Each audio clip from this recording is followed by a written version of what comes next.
السلام علیکم ورحمۃ اللہ وبرکاتہ۔ کیا حال ہے سب کا؟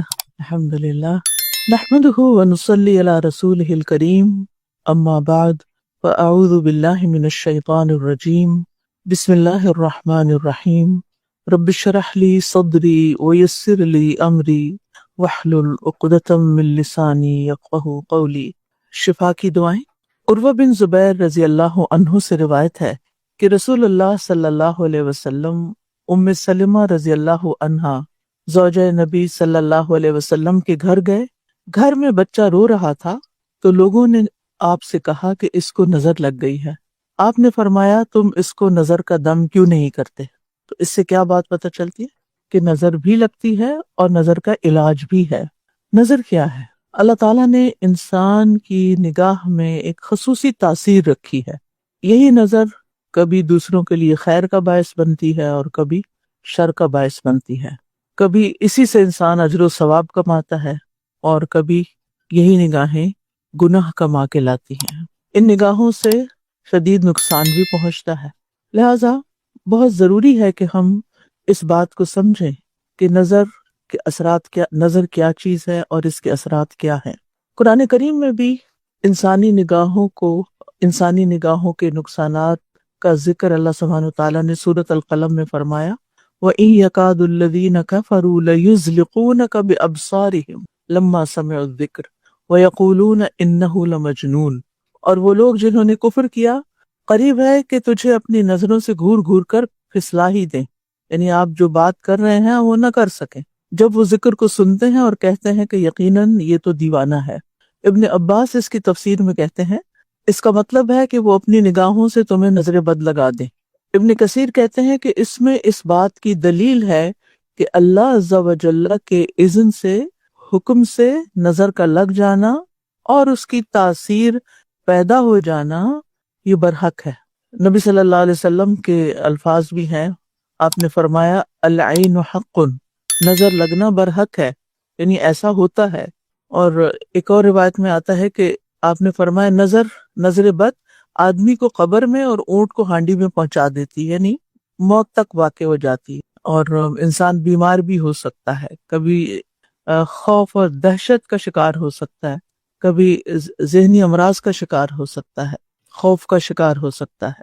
ابو ذر کہتے ہیں کہ رسول اللہ صلی اللہ علیہ وسلم نے فرمایا بے شک نظر بد آدمی کو اللہ کے حکم سے دیوانہ کر دیتی، یعنی دیوانگی تک، یعنی جنون یا دیوانگی یا مینٹل ہیلتھ جو ہے وہ بھی متاثر ہو سکتی ہے۔ ابن القیم کہتے ہیں یہ زہریلے تیر ہوتے ہیں جو کہ محسود اور نظر لگائے ہوئے شخص کی طرف حاسد اور نظر لگانے والے کے نفس سے نکلتے ہیں، کبھی اس کو یہ تیر لگ جاتے ہیں، کبھی خطا ہو جاتے ہیں۔ اور اس کو سمجھنے کے لیے آج کے دور میں تو کوئی زیادہ مشکل نہیں تھا، آپ نے دیکھا ہوگا لیزر تھراپی کے بارے میں سنا ہوگا، اس میں کوئی اوزار استعمال نہیں ہوتے، صرف ریز کے ذریعے جو ہے مختلف ٹیومرز وغیرہ کو توڑ دیا جاتا ہے یا ختم کر دیا جاتا ہے، یا بعض اوقات پتھر بھی توڑ دیے جاتے ہیں۔ یہ بھی کہا جاتا ہے کہ ہر انسان کی آنکھ سے کچھ نظر نہ آنے والی لہریں نکلتی ہیں، جیسے ریز ہوتی ہے نا، ایسی نگاہوں سے بھی ریز نکلتی ہیں، اور وہ کہتے ہیں کہ اس میں ایموشنل انرجی بھری ہوئی ہوتی ہے، یعنی ایموشنل انرجی کی بجلی بھری ہوئی ہوتی ہے، اور یہ انسان کے سکن کے جو مسام ہیں ان کے ذریعے جسم میں جذب ہو کر جسم کے اندر تکلیف کا باعث بن سکتی ہیں۔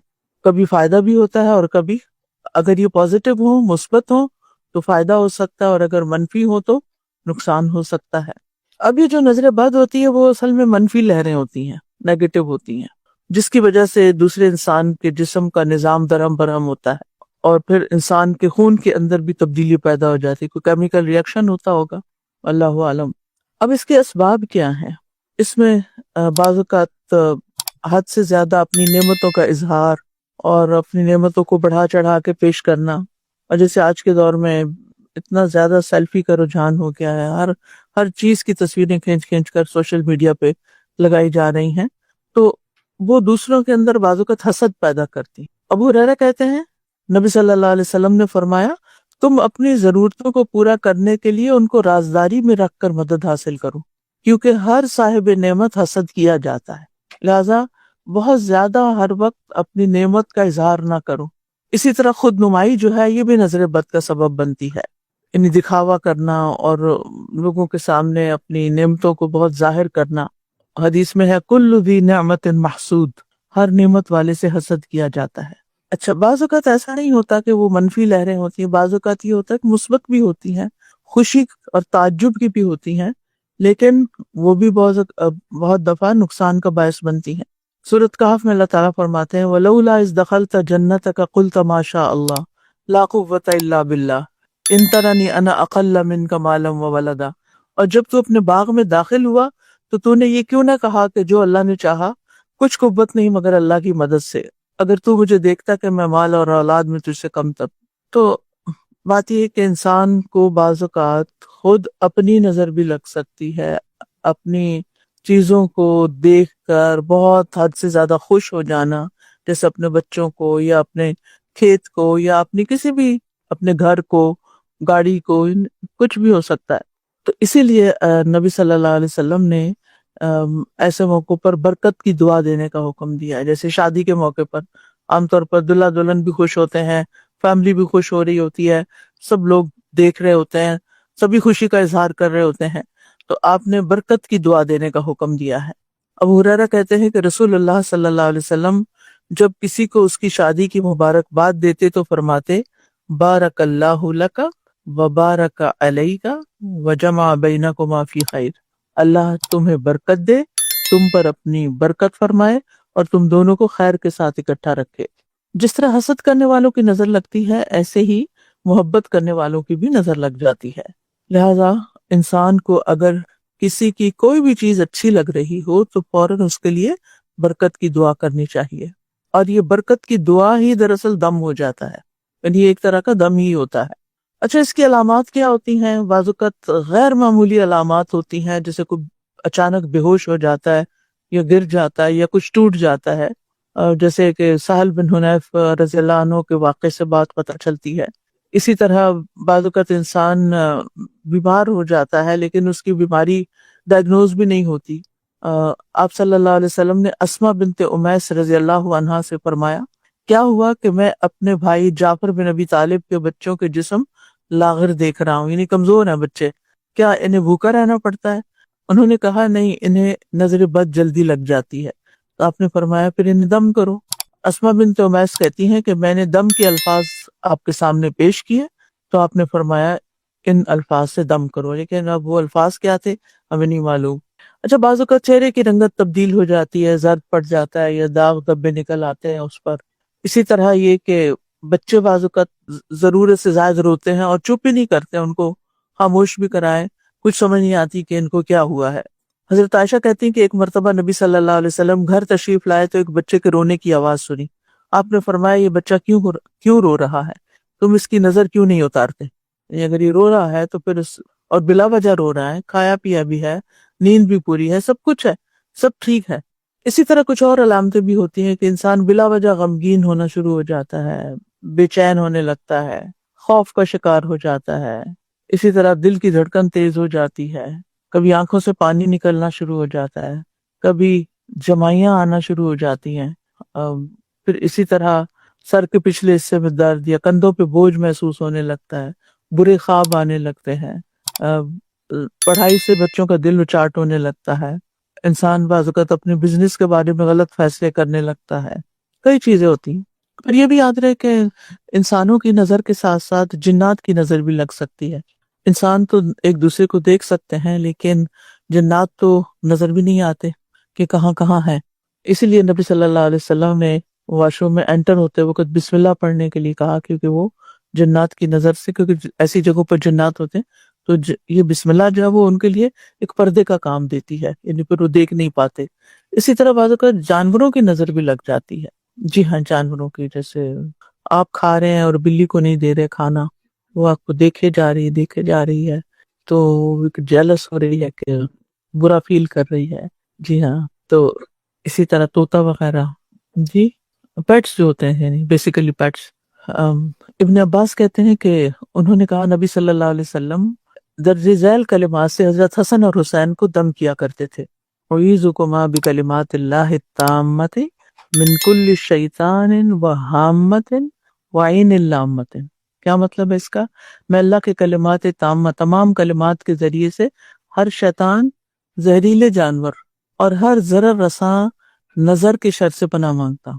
ٹھیک، وہ ویسے بھی کاٹ سکتے ہیں، لیکن یہ کہ یعنی جہاں من کل عین لامت، یہ عام لفظ ہے جو انسان، جنات، جانوروں سب کے لیے آیا. اسی طرح نبی صلی اللہ علیہ وسلم نے فرمایا سانپوں کو قتل کر دو، خصوصاً 2 سفید لکیروں والے اور دم بریدہ کو، جن کی دم کٹی ہوئی ہو، کیونکہ یہ حمل کو گرا دیتے ہیں اور بصارت زائل کر دیتے ہیں، یعنی ان کی نظر جو ہے. جی، پھر اسی طرح کتے کی نظر کے بارے میں بھی آتا ہے. ابن عباس کہتے ہیں کتے جنات میں سے ہیں، بس جب یہ تمہیں کھانے کے وقت پالے تو ان کے سامنے کوئی کھانے کی چیز ڈال دیا کرو، یعنی خود کھاؤ تو ان کو بھی کچھ نہ کچھ دے دو، کیونکہ ان کی نظر بد لگ جاتی ہے. اور بے شک قریب ہے کہ وہ لوگ جنہوں نے کفر کیا ضرور آپ کو اپنی نگاہوں سے پھسلا دیں جب یہ قرآن کو سنتے ہیں اور کہتے ہیں یقیناً یہ تو مجنون ہے. کیا ہم نے آپ کے لیے آپ کا سینہ کھول نہیں دیا اور ہم نے آپ پر سے آپ کا بوجھ اتار دیا، وہ جس نے آپ کی کمر توڑ دی تھی، اور ہم نے آپ کے لیے آپ کا ذکر بلند کر دیا. بس بے شک ہر تنگی کے ساتھ ایک آسانی ہے، یقیناً ہر تنگی کے ساتھ ایک اور آسانی ہے. بس جب آپ کو فراغت ملے تو عبادت میں محنت کیجیے اور اپنے رب کی طرف بس رغبت کیجیے. اس دعا کے ریفرنس میں سلسلہ صحیحہ کی حدیث آتی ہے. عبداللہ بن عامر کہتے ہیں کہ عامر بن ربیعہ اور سہل بن حنیف دونوں غسل کرنے کے ارادے سے نکلے. وہ کوئی اوٹ تلاش کر رہے تھے. سہل نے اون کا جبہ اتارا. عامر کہتے ہیں کہ جب میں نے اسے دیکھا تو اسے میری نظر لگ گئی. وہ پانی میں اتر کر نہانے لگ گیا. میں نے پانی میں اس کے بڑبڑانے کی آواز سنی. میں اس کے پاس آیا، اسے 3 دفعہ آواز دی لیکن اس نے جواب نہ دیا. پھر میں نبی صلی اللہ علیہ وسلم کے پاس آیا اور ساری بات بتائی. آپ تشریف لائے اور پانی میں داخل ہو گئے، گویا کہ میں اب بھی آپ کی پنڈلیوں کی سفیدی دیکھ رہا ہوں. آپ نے اس کے سینے پر 3 دفعہ ہاتھ مارا اور پھر یہ دعا دی: اللہم اذہب عنہ حرہا وبردہا ووصبہا.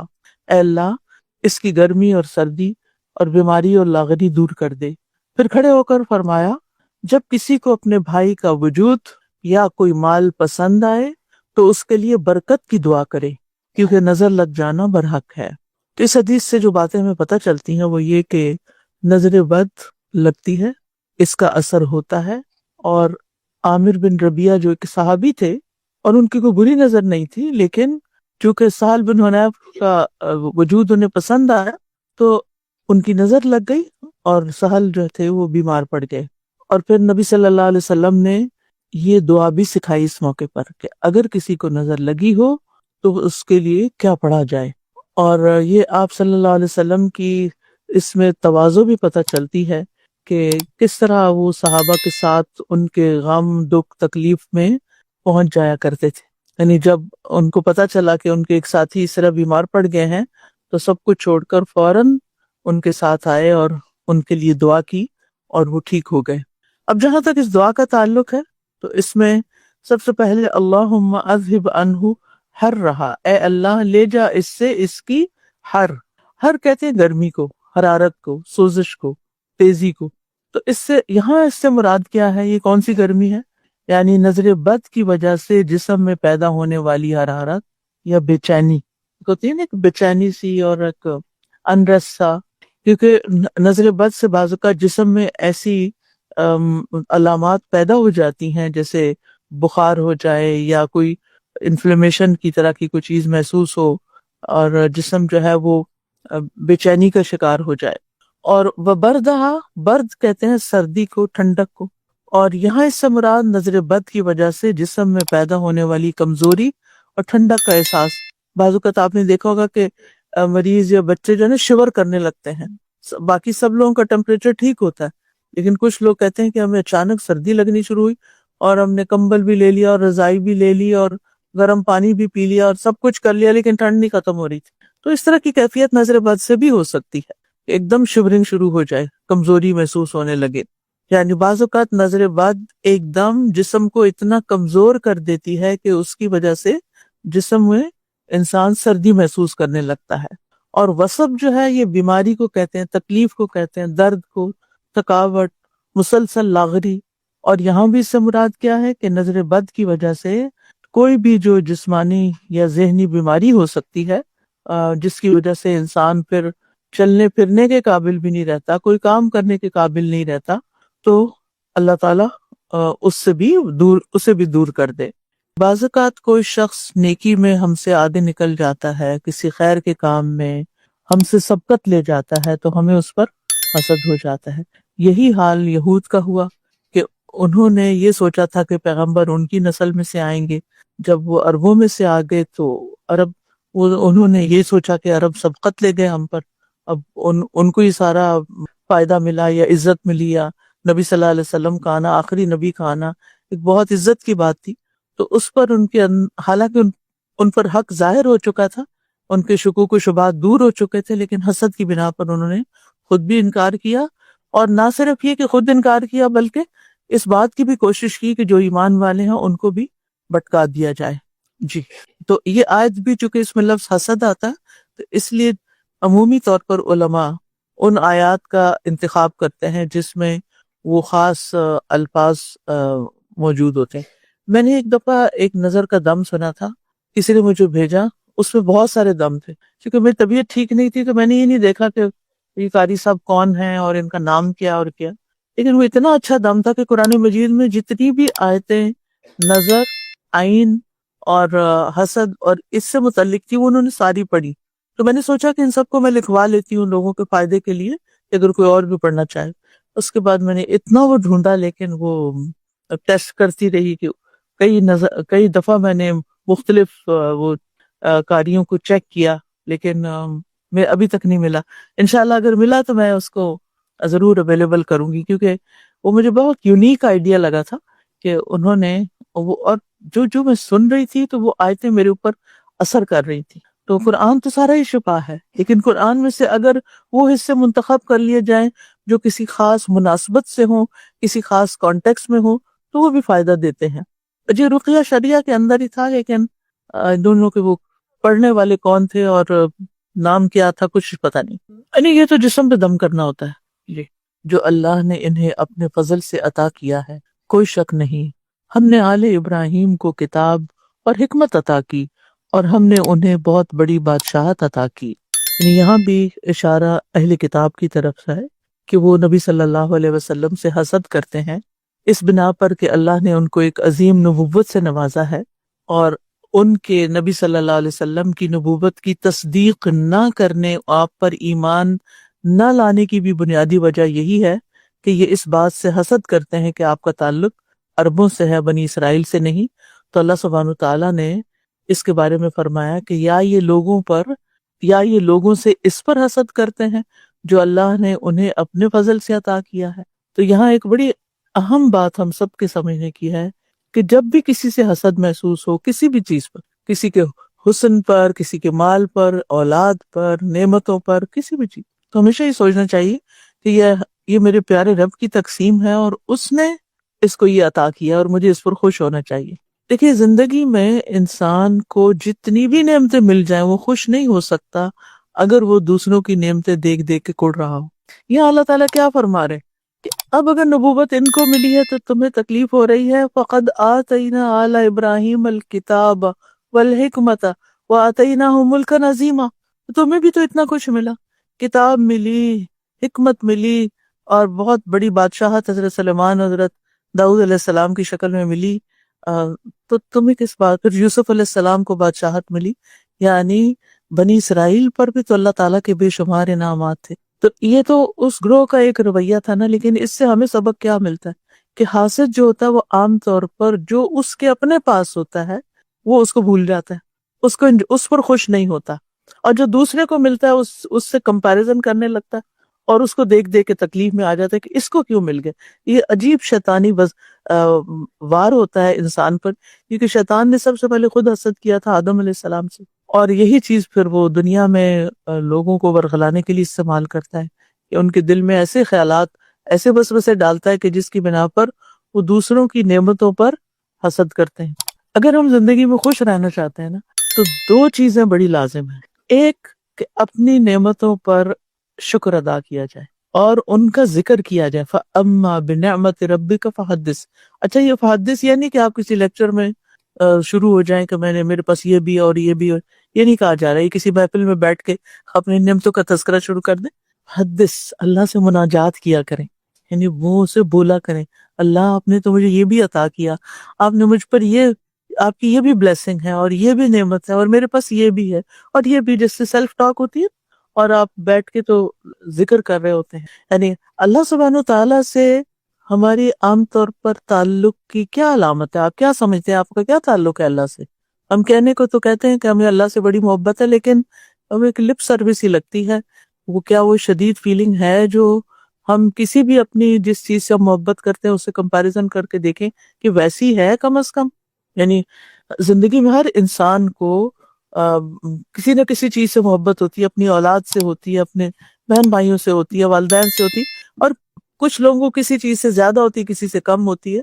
تو آپ اپنے دل کا جائزہ لیں کہ آپ کے دل میں سب سے زیادہ محبت کس کی ہے، اور پھر اس محبت کو سامنے رکھ کے دیکھیں کہ جو میرے جذبات اس شخص یا اس چیز کے لیے ہیں کیا اس سے بڑھ کر اللہ تعالیٰ کے لیے ہیں یا نہیں.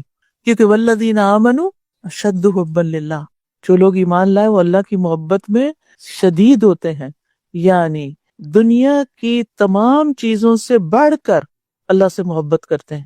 اچھا اب آپ دیکھیں کہ جس سے ہمیں محبت ہوتی ہے وہ ایک دفعہ ہمیں بلائے، کوئی چیز چاہے کچھ، ہم اس کو خوش کرنے کے لیے کیا کیا کرتے ہیں. لیکن جب اللہ سبحانہ تعالیٰ ہمیں نماز کے لیے بلاتے ہیں یا یہ کسی بھی قربانی کے لیے یا کسی بھی کوئی بھی حکم ماننے کے لیے، تو کیا ہم اتنی خوشی سے دوڑتے ہیں کہ اللہ نے حکم دے دیا، اللہ تعالیٰ یا جن چیزوں سے اللہ محبت کرتا ہے کیا ہمیں بھی ان چیزوں سے محبت ہے؟ ہمارے دل کا حال کیا ہے؟ تو نعمتوں کے بارے میں، جو نعمتیں ہمیں ملی ہیں کیا ہمیں ان کا احساس بھی ہے؟ کیا ہم زندہ ہیں مائنڈ فلنس کے ساتھ کہ ہمیں شعور ہے کہ ہاں یہ نعمت ہے میرے پاس، اور ہم اس پہ خوش بھی ہوتے ہیں، پھر جو خوش ہوتے ہیں تو پھر شکر بھی ادا کرتے ہیں.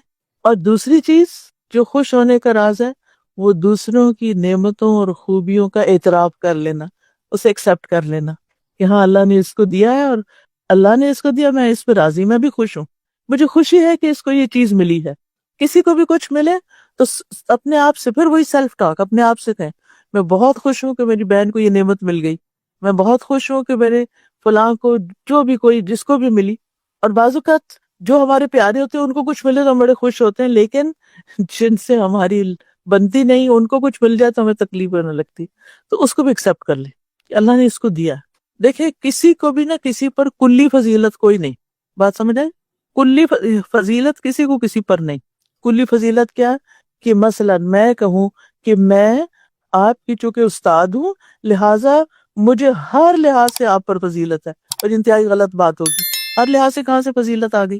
اللہ نے آپ کو بعض خوبیاں، بعض سمجھ بوجھ، بعض علم کی چیزیں، تجربے، حکمتیں، سکلز، صلاحیتیں، ذہانتیں ایسی عطا کی ہوں گی جو میرے پاس نہیں ہے. ہاں ٹھیک ہے یہ ایک جزوی بات ہے کہ اللہ نے مجھے چند سال پہلے آپ سے پیدا کر دیا اور مجھے وہ پڑھنے کا پہلے موقع مل گیا لہٰذا اس وقت آپ کو پڑھانے کے کام پہ لگ گئی ہوں، لیکن اس کی بنا پر میرے اندر کسی قسم کا فخر و غرور نہیں ہونا چاہیے، اور نہ ہی کسی کو بلیٹل کرنا چاہیے کہ چونکہ یہ میری شاگرد ہے یا یہ میرا بچہ ہے یا یہ چھوٹا ہے لہٰذا یہ تو کسی کھاتے میں نہیں، ہرگز بھی نہیں. اور اللہ نے ہر ایک کو کچھ نہ کچھ ایسا دیا ہوتا ہے جو آپ سے بہتر ہوتا ہے، جو آپ کے پاس نہیں ہوتا، وہ اللہ کا فضل ہوتا ہے اس پر. تو آپ اللہ کے فضل کو نہیں مانیں گے، اللہ کے فضل کو مانیں اور اس پر اللہ کا شکر ادا کریں اور اس پر خوش ہوں. دوسروں کی خوشی پہ خوش ہونے والا ہی خوش ہو سکتا ہے، جو دوسروں کی خوشی پہ خوش نہیں وہ کبھی خوش نہیں ہو سکتا. تو اپنا جائزہ خود لیں، اپنا محاسبہ خود کریں کہ دوسروں کی خوشی پہ میں دل سے خوش ہوتی ہوں یا نہیں، یا بس اوپر سے ایک خوش آمد اور ایک رسم دنیا نبھانا کہ بس ہاں ٹھیک ہے یا مجبوری ہے، اب نہ خوش ہوگے تو پھر تعلقات خراب ہو جائیں گے، یا کسی اور خوف سے انسان اوپری خوشی کا اظہار کرے. تو یہ نہیں ہونا چاہیے. اس لیے خوش ہونا چاہیے کہ الحمدللہ اللہ نے اس کو اس چیز سے نوازا ہے، کسی کو اچھی آواز سے، کسی کو علم سے، کسی کو مال سے، کسی کو حکمت سے، کسی کو کسی چیز سے. تو جو بھی جس کے پاس ہے اسے ایکسپٹ کر لیں. اپنے اوپر آنے والی تکلیف اور آزمائش کو ایکسپٹ کر لیں کہ یہ میرے حصے کی تھی اور یہ ایسی ہے لہٰذا اس کے ساتھ مجھے جینا ہے، اور دوسرے کو ملنے والی نعمت کو ایکسیپٹ کر لیں کہ یہ اللہ نے اس پر فضل کیا ہے اور اس پر اللہ کی رحمت ہوئی ہے، تو اللہ کے فضل پر میں خوش ہوں۔ اب آپ دوبارہ ذرا اس آیت کو پڑھیں، ام یحسدون الناس علی ما آتاہم اللہ من فضل، اللہ نے کسی اور کو نعمت دے دی تو اس پہ تمہیں حسد ہو گیا؟ فقد آتینا آل ابراہیم الکتاب والحکمت وآتیناہم ملکا عظیما، دین دنیا دونوں دی تمہیں وہ نہیں یاد رہی؟ اس پر ہی اگر تم شکر ادا کرو تو تمہارے لیے بہت فائدہ ہے۔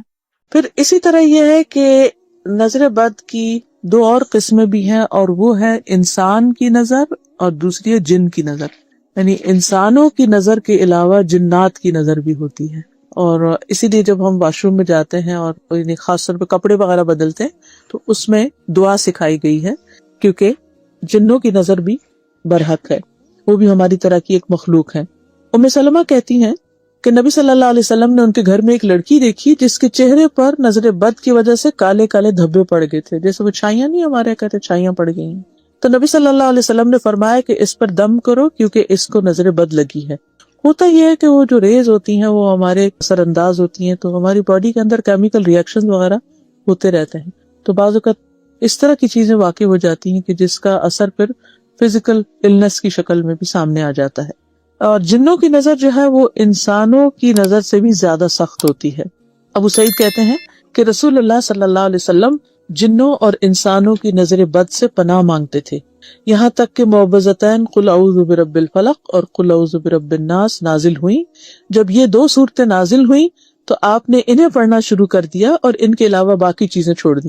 تو اس سے ہی پتہ چلتا ہے کہ اگر بہت سی دعائیں نہ بھی یاد ہو تو کم از کم یہ معوذتین جو ہیں فلق ناس، یہ صبح اور شام 3 دفعہ اگر انسان پڑھ لے تو سارے دن کے لیے اور ساری رات کے لیے پروٹیکٹ ہو جاتا ہے۔ اور اس کے پڑھنے کا ٹائم جو ہے وہ سورج نکلنے سے پہلے کا ہے، فجر سے لے کر اور غروب ہونے سے پہلے کا ہے، کیونکہ رات کا آغاز ہو جاتا ہے تو آغاز سے پہلے پڑھ لیا جائے۔ دن کا آغاز سورج نکلنے سے، تو سورج نکلنے سے پہلے ہی اس کو پڑھ لیا جائے تاکہ کسی بھی چیز کا کوئی اٹیک نہ ہو۔ نہیں، اس کا جو حفاظت کے لیے پڑھنا ہے وہ مغرب سے پہلے پڑھنا ہوگا، لیکن سوتے وقت اپنے آپ کو جب دم کریں گے آپ تو اپنے ہتھیلیوں پہ پڑھ کے چہرے اور سر اور پھر جہاں جہاں تک ہاتھ جاتا ہے وہ الگ عمل ہے، وہ بھی پروٹیکشن ہی کے لیے ہے۔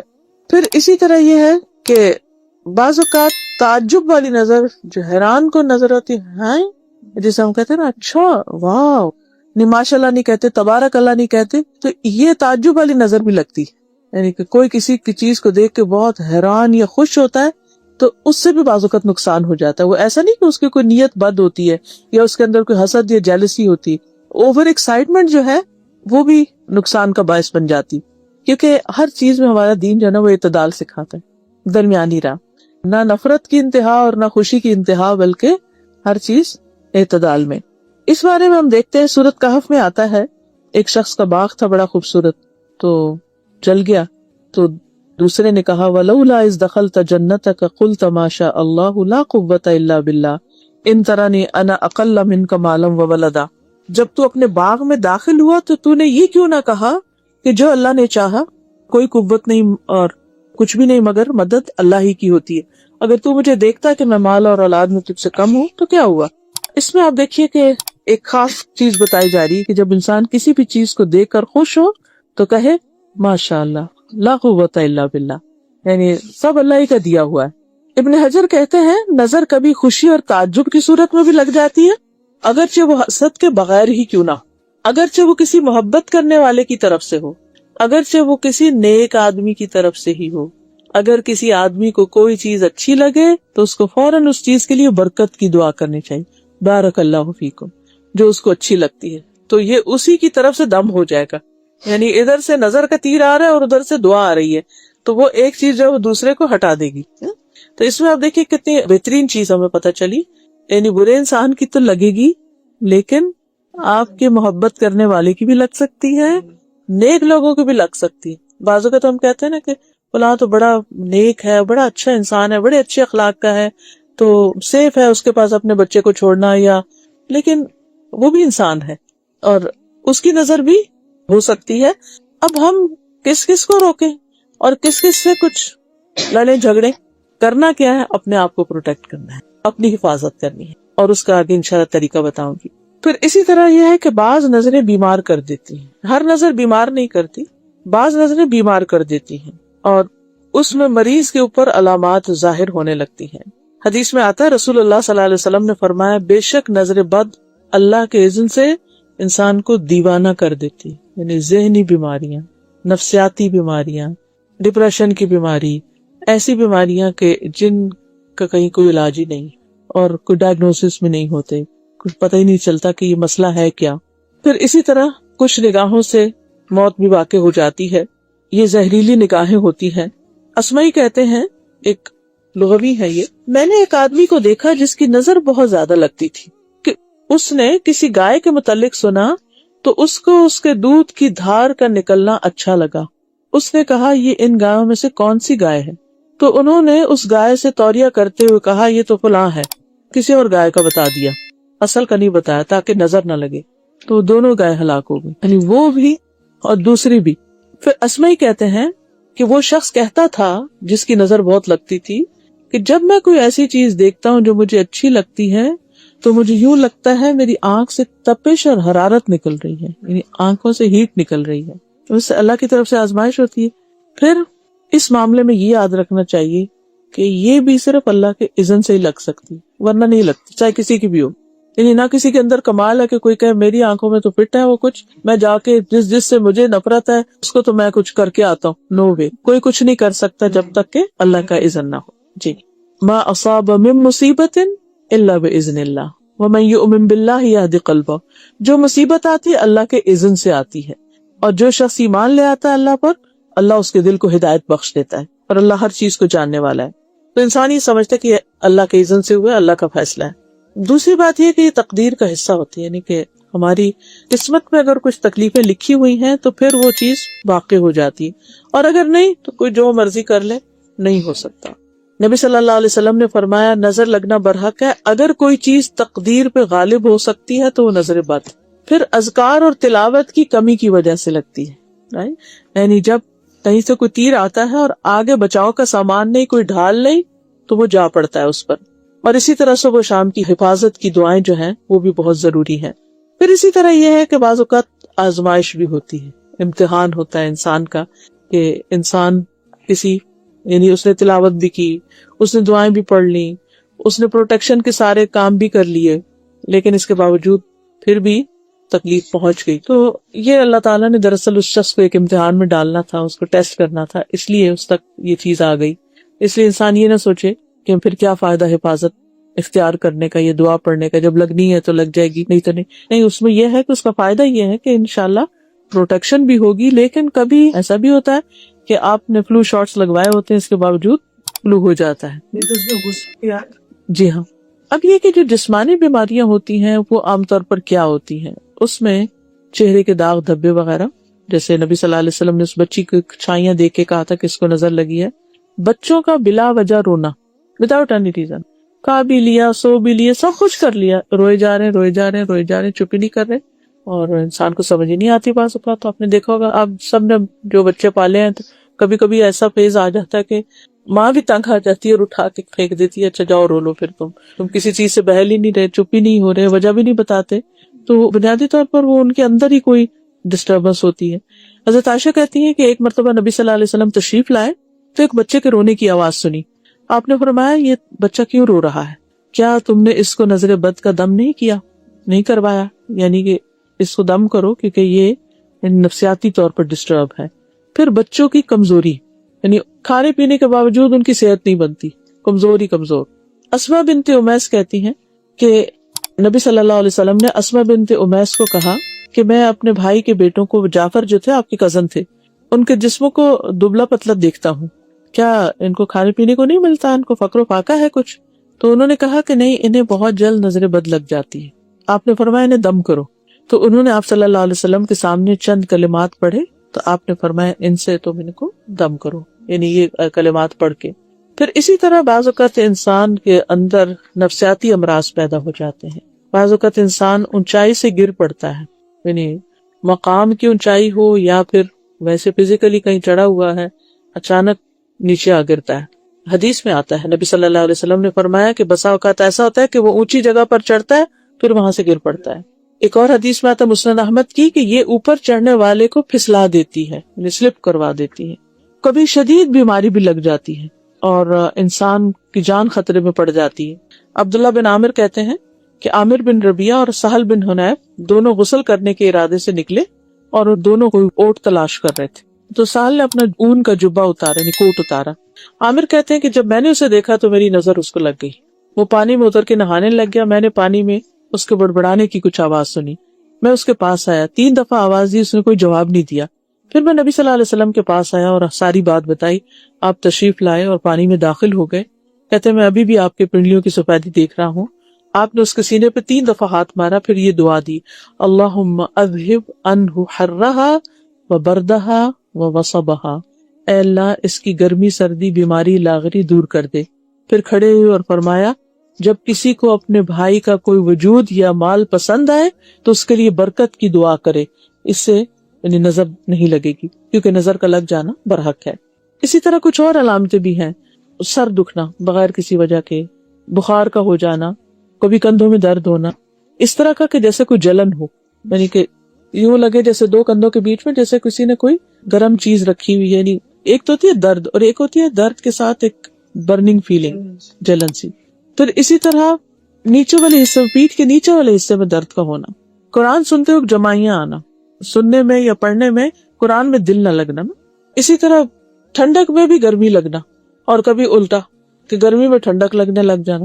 بالوں کا اچانک گرنا شروع ہو جانا، پورے لٹیں جو ہیں وہ اترنا شروع ہو گئی ہیں. فوکس کھو دینا، فوکس نہ ہونا، کبھی وزن کا اچانک کم ہو جانا، بھوک نہ لگنا، کبھی چیز کو حفظ یاد نہ کر سکنا. یعنی بچے ہوتے ہیں نا حفظ قرآن حفظ کر رہے ہوتے ہیں، کبھی آپ نے ایکسپیرینس کیا ہوگا، کرتے کرتے جا کے کسی ایک سپارے پہ ایسا اٹکتے ہیں آگے نہیں بڑھ پاتے. بعض تو بچے چھوڑ ہی دیتے ہیں اور بعض رو دھو کے اور پھر دوبارہ کبھی شروع کرتے ہیں. پھر اسی طرح اسکن ڈیزیزز، پھر نیند کا کم آنا، تنہائی پسند ہو جانا، اس سے ملنے کو دل نہیں، رونے کی خواہش، بلا وجہ رونا بغیر کسی ریزن، کبھی صرف جسمانی اور کبھی روحانی جسمانی دونوں چیزیں اکٹھی ہو جاتی ہیں. اور اس میں خاص طور پر لوگوں میں جا کے نہ بیٹھنا، مردم بیزار ہونا، کسی سے میل ملاپ پسند نہ کرنا. پھر اس طرح ہسبینڈ وائف کے بیچ میں آپس کا تعلق ختم ہو جانا، یعنی فزیکل ریلیشن نہ ہونا، یا ویسے ہی آپس میں ایک دوسرے سے اچاٹ ہونے لگنا. مال میں برکت کا نہ ہونا، جس کام میں نظر لگی اس کام سے دل اچاٹ ہو جانا. یعنی بعض اوقات ہوتا ہے ایک انسان ایک چیز بڑی اچھی کر رہا ہوتا ہے، وہ اس کی ایکسپرٹیز ہوتی ہے، کسی کو بیکنگ کا شوق ہے، کسی کو کسی چیز کا، اچانک ہی شوق کا ختم ہو جانا اور بیزار ہو جانا اس کام سے. اچھا لوگوں پہ شک کرنے لگنا کہ یہ مجھے گھورتا ہے، یہ مجھے دیکھتا ہے، اس کی نظریں ایسی ہیں، یعنی لوگوں کے بارے میں منفی خیالات کا پیدا ہو جانا. پھر اسی طرح اس بات کا احساس ہونا کہ میں لوگوں کی وجہ سے کامیاب نہیں ہو پا رہا، یعنی لوگ مجھے آگے نہیں بڑھنے دے رہے، یعنی اس قسم کے منفی خیالات دل میں جم جانا. اب یہ ہے کہ بچا کیسے جائے؟ کیا اس شخص کا پتہ لگایا جائے کہ کون ہے ایسا جو مجھے نظر لگاتا ہے؟ بعض لوگ ایک دم آئیڈینٹیفائی ہو جاتے ہیں، سب ٹھیک تھا، اچانک بچے کو کچھ ہو گیا، اچانک کوئی چیز ایسی نقصان ہو گیا، تو اس وقت جو بھی کوئی ہو وہ اپنے آپ کو خود بھی آفر کر سکتا ہے کہ بھئی میں خوش ہو گئی تھی دیکھ کے، یا مجھے اچھی لگی تھی یہ چیز، تو ہو سکتا ہے میری نظر ہو. تو پھر وہ وضو کا پانی اس کا لے کے تو جس انسان پر لگی ہو نظر اس کے اوپر چھڑکا جا سکتا ہے. تو اس میں بچاؤ کے طریقوں میں سب سے پہلے تو یہ کہ انسان اللہ پہ بھروسہ کرے. کوئی چیز مجھے نہیں نقصان دے سکتی جب تک اللہ نہ چاہے. لہٰذا اللہ پہ توکل جو ہے نا اس کا سب سے بڑا علاج ہے. یعنی سن کے ساری باتیں تو انسان ہر وقت وہم نہ کرے، ہر چیز کے اوپر نظر کا ٹھپا نہ لگا دے کہ یہ بھی نظر ہے یہ بھی نظر ہے. نہیں ہے ضرور، لیکن ہر چیز نظر کی وجہ سے نہیں ہوتی. تو انسان اللہ پر بھروسہ کرے، اس پر توکل کرے، اور یہ پڑھے جب اسے ڈر یا کوئی خوف یا پریشانی لاحق ہو تو کہے حسبی اللہ لا الہ الا ہوا علیہ توکلت وہو رب العرش العظیم. میں نے اپنا معاملہ سارا اس کے سپرد کر دی، کچھ نہیں ہوتا مجھے. پھر اللہ کی پناہ لینا. حضرت عائشہ سے روایت ہے، رسول اللہ صلی اللہ علیہ وسلم نے فرمایا اللہ تعالیٰ سے نظر لگنے سے پناہ مانگو. یعنی اللہ سے یہ دعا کرنا کہ اللہ سبحانہ تعالیٰ مجھے نظر سے بچانا، لوگوں کی نظروں سے محفوظ کرنا، کیونکہ نظر کا لگنا برحق ہے. رسول اللہ صلی اللہ علیہ وسلم نے فرمایا اللہ تعالیٰ فرماتا ہے میرا بندہ اگر مجھ سے مانگتا ہے تو میں اسے دیتا ہوں، اور اگر وہ کسی دشمن یا شیطان سے میری پناہ مانگتا ہے تو میں اسے محفوظ بھی رکھتا ہوں.